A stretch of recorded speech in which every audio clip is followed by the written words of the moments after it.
जय माता दी दोस्तों, मैं हेमान्या मेहरा अम्बे कृपा चैनल में आपका स्वागत करती हूँ। आज आप श्रीमद् देवी भागवत पुराण के अध्याय नंबर 14 को सुनेंगे।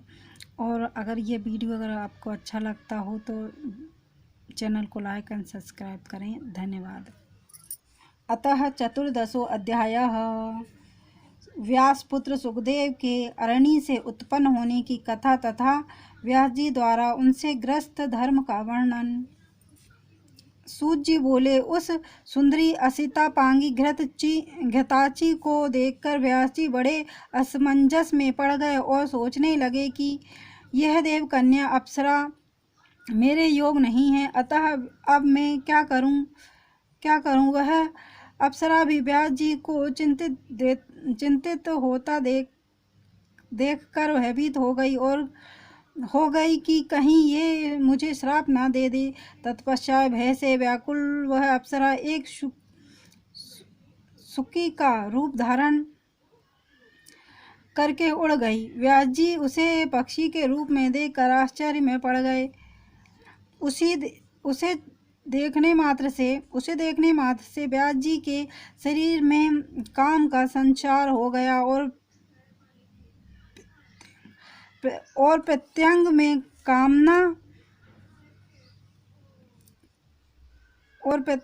काम का प्रवेश हो जाने के कारण उनका मन अत्यंत विस्मय पड़ गया।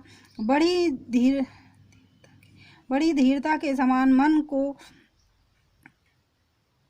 रोकने की चेष्टा करते हुए भी उस चंचल मन को वे व्यास मुनि वश में करने में समर्थ नहीं हुए। इस प्रकार घृताची द्वारा मोहित तेजस्वी व्यास जी का मन अनेक यत्न करने पर भी भावी संयोग के कारण उनके वश में ना हो सका। इसी बीच अग्नि निकालने के लिए मंथन करते समय एकाएक उनका तेज उस अग्नि पर गिर गया, किंतु उनके गिरने पर ध्यान न देकर वे अग्नि मंथन करते रहे। उस अग्नि से उन्हीं के सदृश मनोहर स्वरूप वाले शुक्र उत्पन्न हो गए। अग्नि से उत्पन्न वह बालक विस्मय पैदा करते हुए उसी प्रकार सुशोभित हो रहा था जिस प्रकार हवन करते हुए घृताहुति पड़ने से प्रकट अग्नि दीप्तमान हो उठती है। उस पुत्र को देखकर वह क्या ऐसा सोचकर व्यास जी अत्यंत विस्मय में पड़ गए और विचार करने लगे कि यह शिव के वरदान से ही तो उत्पन्न नहीं हुआ।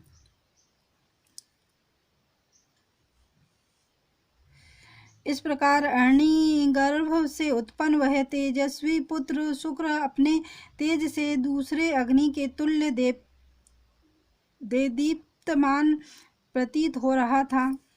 व्यास जी ने दिव्य देहधारी द्वितीय गार्हपत्य अग्नि के समान तेजस्वी पुत्र को बड़ी प्रसन्नता से देखा और पर्वत से नीचे उतरकर गंगाजल से उसको नहलाया। हे तेजस्वियों, उस समय आकाश में उस शिशु के रूप में पुष्पों की वर्षा होने लगी।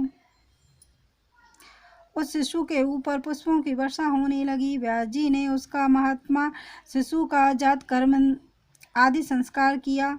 समय देवताओं ने दुंदुभियां बजाई तथा अप्सराओं ने नृत्य किया। उस बालक के दर्शन की लालसा वाले विश्वावसु नारद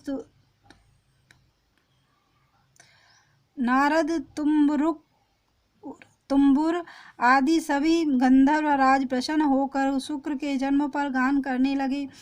सभी देवता तथा विद्याधर भी अग्नि के गर्भ से उत्पन्न उस दिव्य व्यासपुत्र को देखकर प्रसन्नता पूर्वक स्तुति करने लगे। हे ध्वजोत्तम, उसी समय सुखदेव जी के लिए आकाश से दिव्य दंड कमंडल और शुभ कृष्ण मृग चर्म पृथ्वी पर आ गिरे। उत्पन्न होने की वह अति तेजस्वी शिशु शीघ्रता पूर्वक बड़ा हो गया। तब वैदिक विधान के मर्मज्ञ व्यास जी ने उसका उपनयन संस्कार भी कर दिया। उत्पन्न होती ही रहस्यों तथा संग्रहों सहित सभी वेद उन पर महात्माओं के समक्ष वैसे ही उपस्थित हो गए जैसे उसके पिता व्यास जी में वेद विद्यमान थे। अरण्य मंथन के समय मुनि श्रेष्ठ व्यास जी ने घृताची अप्सरा को सुक्की के रूप में देखा था, इसलिए उन्होंने इस बालक का नाम शुक्र रख दिया। व्याससुत सुखदेव ने बृहस्पति को अपना आचार्य मानकर विधिवत ब्रह्मचर्य व्रत धारण किया।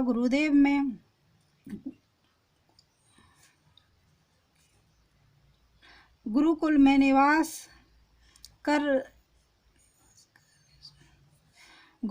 निवास कर रहस्यों तथा संग्रहों सहित सभी वेदों तथा धर्मशास्त्रों का अध्ययन करके तदंतर गुरु को दक्षिणा देकर वे सुखदेव मुनि अपने पिता व्यास जी के पास आ गए। सुखदेव को आया देखकर व्यास जी ने शीघ्रता के साथ प्रसन्नता पूर्वक उठकर बारंबार उनका आलिंगन किया और उनका सिर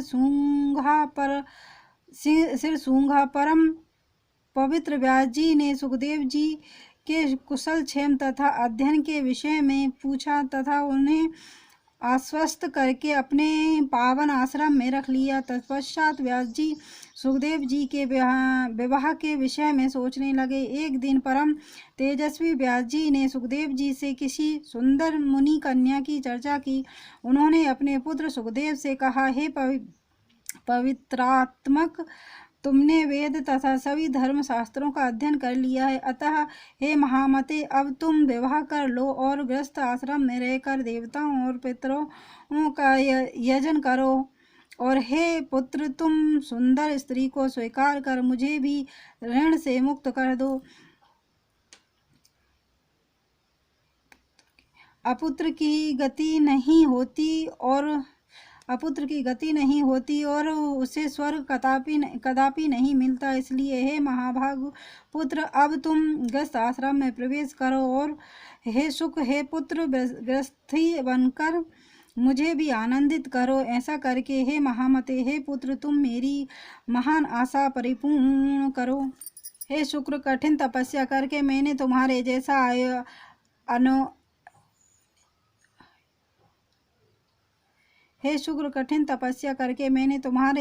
अयोनिज पुत्र पाया है। हे महाप्राज्ञ, तुम देवता रूप हो, अतः मुझ पिता की रक्षा करो।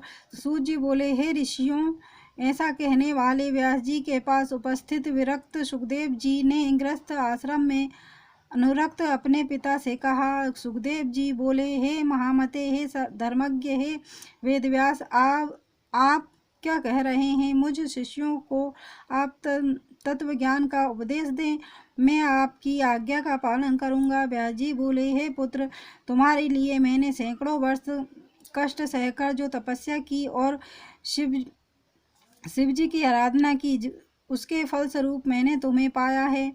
किसी राजा से मांगकर मैं तुम्हें प्रचुर धन दूंगा। हे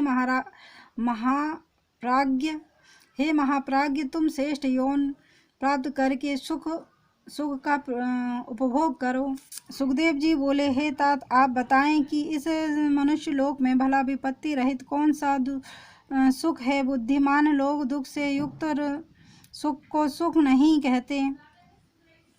हे महाभाग, स्त्री पाकर मैं उसी के वश में हो जाऊंगा, तब भला आप ही बताइए, परतंत्र होकर और विशेषतः स्त्री के वश में रहकर मैं कौन सा सुख पा सकूंगा? लोह या काष्ठ के फंदे में जकड़ा हुआ पुरुष कदाचित छूट भी नहीं सकता है, किंतु पुत्र कलत्र के बंधन में फंसा हुआ प्राणी कभी भी बंधन मुक्त नहीं हो पाता। यह शरीर विष्ठा एवं मूत्र से परिपूर्ण रहता है, वैसे ही स्त्रियों का शरीर भी होता है। हे विप्रेंद्र, तब कौन बुद्धिमान पुरुष उससे प्रीति करना चाहेगा?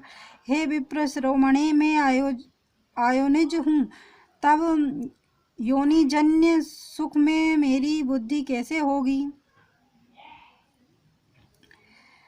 मैं भविष्य में भी अपनी उत्पत्ति किसी योनि में नहीं चाहूँगा। अतः अद्भुत अध्यात्म सुख को छोड़कर मैं बिट मूत्रजन्य सुख को क्यों चाहूँ। अपने आप में रमण करने वाला कभी विषय सुख का लोभी नहीं होता। मैंने संगोपांग वेदों का अध्ययन किया और जाना कि वे हिंसामय है तथा कर्म मार्ग के प्रवर्तक है।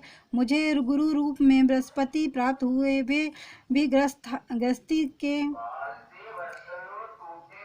के सागर में डूबे हुए हैं। अविद्याग्रस्त हृदय वाले वे मेरा उद्धार कैसे कर सकते हैं। जैसे कोई रोगग्रस्त वैद्य दूसरे के रोग की चिकित्सा करता हो, उसी प्रकार मुझ मोक्षार्थी के गुरुग्रस्त है। यह विडम्बना ही है। इसलिए ऐसे गुरु को नमस्कार करके मैं आपके पास आया हूँ। अब आप तत्व ज्ञान का उपदेश देकर मेरी रक्षा करें, क्योंकि मैं इस संसार रूपी सर्प से अत्यंत भयभीत हूँ। इस महाभयंकर संसार चक्र में प्राणी मात्र को सर्वदा नक्षत्रों की भांति चक्कर काटना पड़ता है और सूर्य की भांति दिन रात उन्हें भी कभी विश्राम करने का अवसर नहीं मिलता। हे तात, इस संसार में आत्मज्ञान को छोड़कर कौन सा सुख है। मूढ़ जनों को सुख की वैसी ही प्रतीति होती है जैसी विष्ठा के कीड़ों की विष्ठा में होती है।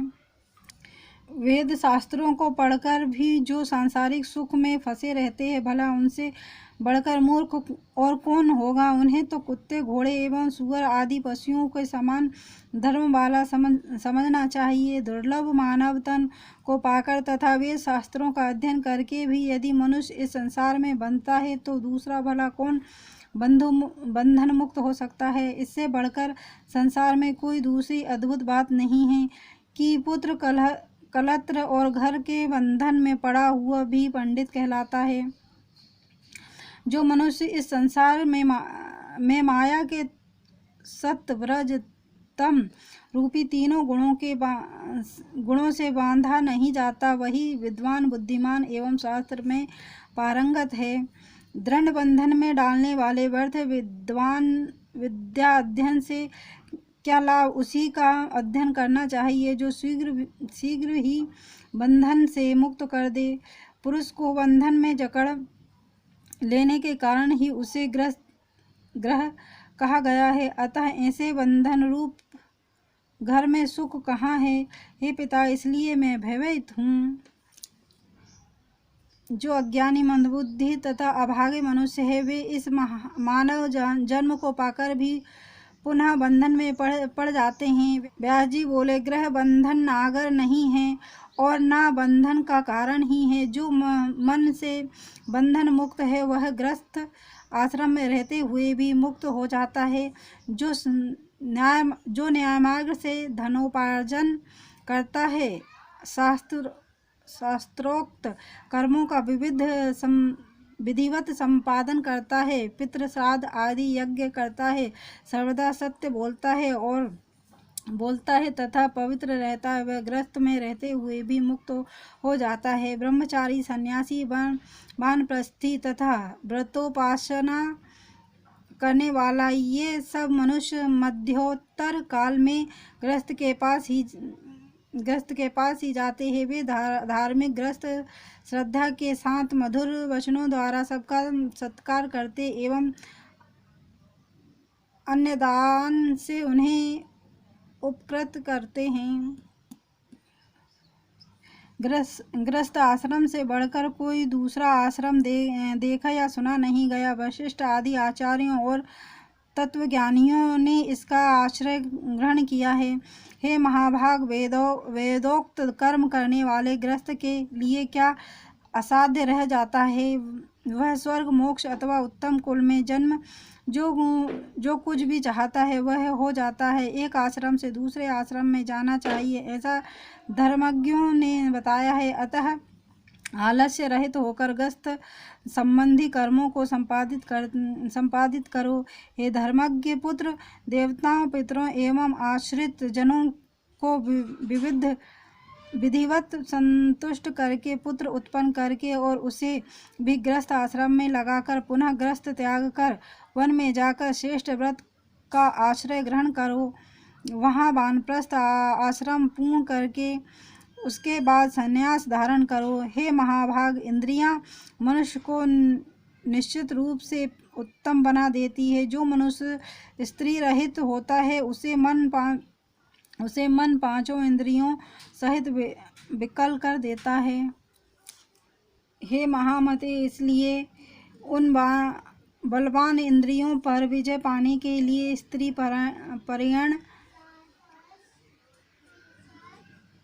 परिणय करके ग्रस्त बनाना चाहिए। तत्पश्चात वृद्धावस्था में तप करना चाहिए। यह शास्त्र वचन है। हे महाभाग, वन में स्थित महातेजस्वी महर्षि विश्वामित्र किसी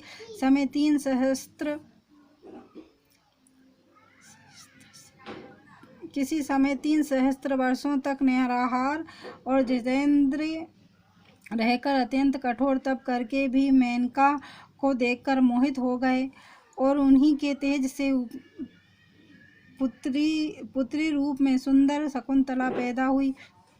मेरे पिता पराशर जी भी धीवर की कृष्ण वर्णा कन्या को देखकर काम बाण से आहत हो गए और उन्होंने नाव पर ही उसे स्वीकार कर लिया था। ब्रह्मा जी अपनी कन्या को देखकर काम से पीड़ित हो गए और बेसुध होकर उसके पीछे दौड़ते रहे। तब शिवजी ने उन्हें रोका। अतः हे कल्याणकारी पुत्र, तुम मेरा हितकर वचन मान लो और किसी कुलीन कन्या से विवाह करके सनातन वेद मार्ग का पालन करो। इति श्रीमद्देवी भागवत महापुराणे अष्टदशसहस्रां संहितां प्रथम स्कंधे व्यासेन ग्रस्त धर्म वर्णनम नाम चतुर्थो अध्यायः। जय माता दी दोस्तों। और ये वीडियो अगर आपको अच्छा लगा हो तो चैनल को लाइक एंड सब्सक्राइब करें। धन्यवाद।